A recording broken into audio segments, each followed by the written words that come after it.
Well, hello friends. This is Professor Bruce Conn here, and I'm in a very cold environment. As you can see, I'm actually standing out in Tupper Lake, New York State. I'm standing out here in the lake because it's frozen over completely. So all the white you see behind me is the frozen lake. Tupper Lake is a favorite area that I've worked on for many years as a biologist, and it's within the Adirondack Park. We're just outside of the what is called the High Peaks area, where there are 40 peaks that rise above 4,000 feet.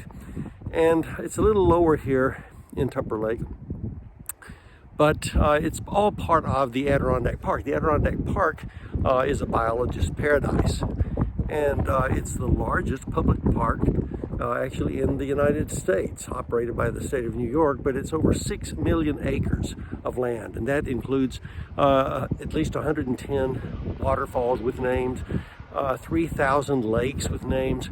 Also, you have 30,000 miles of rivers and so on, 2,000 miles of foot trails.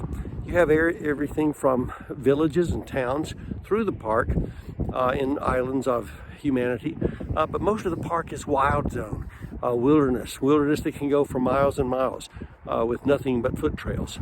Also, lots of canoe trails and so on. There's also a rich biota here, and so we come here to study everything from fish to mammals.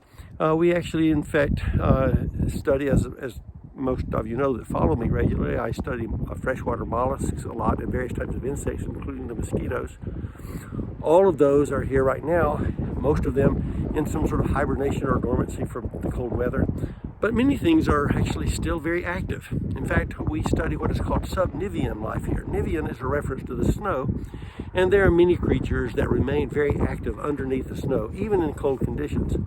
It's very cold in this area. In fact, last night we spent in Adirondack Lake, a neighboring village, and the temperature dropped to near 0 degrees Fahrenheit. Currently it's in the single digits Fahrenheit here, so still quite cold, but nevertheless, there's always something for inquisitive people, biologists and others, naturalists, to come and to study.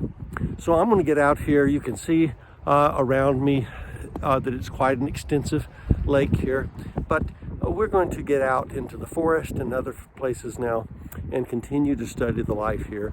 So I'm going to try to stay warm. I hope you will as well, but most importantly, stay safe, stay healthy, and take care.